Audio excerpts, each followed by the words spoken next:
The sound of the slap echoed through the silent hospital corridor like a thunderclap. Nurses froze. Patients looked up from their beds. And Nurse Amelia stood still, her cheek burning, her pride shattered. In that moment, the sterile air of St. Vincent's Hospital felt toxic. The man who struck her wasn't just anyone, it was Dr.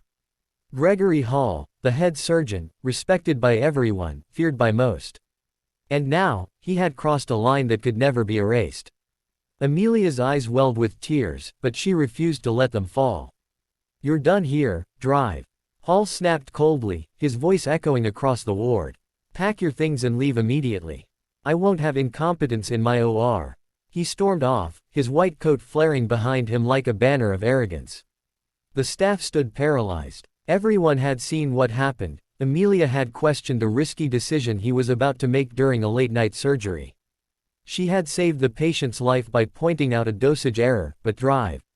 Hall took it as an insult. His ego couldn't handle being corrected in front of junior doctors. And so, he punished her the only way he knew, with violence and humiliation.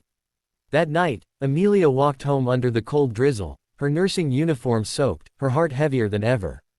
She had spent 8 years serving that hospital, working double shifts, missing family events, and comforting patients when no one else would.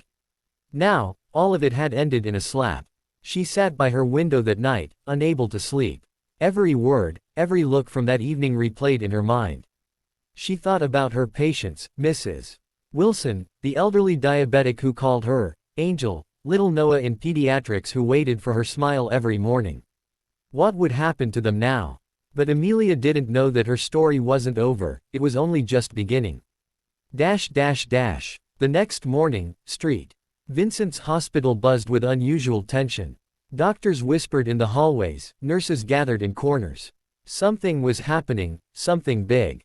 Dr. Hall entered the hospital as he always did, chin high, coffee in hand, ready to rule his domain. But when he reached his office, he froze. Sitting in his chair was a man he had only seen a few times before, Mr.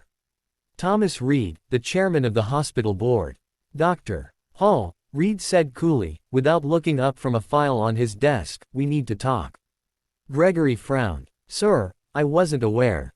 "Sit down." Gregory obeyed, confused. That's when Reed turned the file around, and Gregory's stomach dropped. Inside were printed screenshots, videos, and staff statements, all about last night's incident. Someone had captured everything. The slap, the yelling, even the moment Amelia quietly gathered her belongings while her coworkers watched in silence. "This," Reed said, tapping the file, "is unacceptable." The video went viral overnight. The board received thousands of messages from patients and staff calling for justice. "Do you realize the damage you've done to this hospital's reputation?" Gregory tried to speak, but Reed raised a hand. "Save it. There's more you should know." He pressed a button on the intercom. "Send her in." The door opened, and there she was, Amelia. Dressed in a clean white uniform, her posture strong, her eyes calm but filled with quiet power. Gregory blinked, his jaw tightening. "What is she doing here?" Reed smiled faintly. "Nurse Amelia wasn't just an ordinary staff member, Drive. Hall. She's the niece of the hospital's major donor, Eleanor Vincent, whose name this very hospital carries." The silence that followed was suffocating. Gregory's face went pale. I didn't know." Reed leaned forward. "You shouldn't have needed to. Every nurse, every orderly, every janitor here deserves basic respect, not because of who they are related to, but because of who they are." He paused, letting the words sink in. "Effective immediately, you are suspended pending a full investigation. Security will escort you out." Gregory's coffee cup trembled in his hand. He wanted to argue, to defend himself, but for the first time, words failed him. As he was led out, the staff who once feared him stood aside, silent, watchful. For once, the mighty had fallen. A week later, Amelia returned to the hospital, not as a nurse this time, but as the new head of nursing operations. Her aunt, Mrs. Vincent, had insisted she take the position after learning what happened.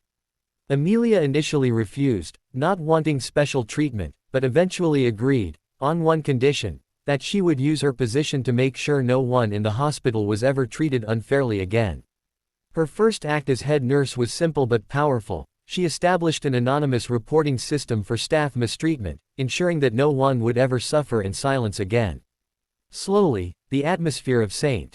Vincent's began to change. Doctors who once barked orders learned to listen. Nurses spoke up with confidence. Patients noticed the difference. The hospital felt warmer, more human. One afternoon, as Amelia was finishing her rounds, she passed by the children's ward. Little Noah ran up to her, hugging her tightly. "You came back," he said, grinning. Amelia smiled through misty eyes. "Of course I did, sweetheart. Angels don't quit, remember?" As she looked around the ward, the laughter of children, the calm hum of nurses, the quiet strength in every corner, she realized something beautiful. The pain she had endured wasn't in vain. It had ignited a change bigger than she ever imagined. Months later, Drive. Hall appeared again, not in his white coat, but in plain clothes. He stood in the hospital lobby, waiting. When Amelia walked by, he approached her hesitantly. "I came to apologize," he said quietly. "What I did was unforgivable. I've lost everything because of it, but maybe I needed to." Amelia looked at him for a long moment, then nodded. "It's never too late to learn what respect means, doctor." He smiled faintly, eyes downcast. "You taught me that lesson the hard way." She simply said, "Sometimes that's the only way people truly change." As he walked away, Amelia turned back to her nurses, her heart lighter. She had forgiven, not for his sake, but for her own peace.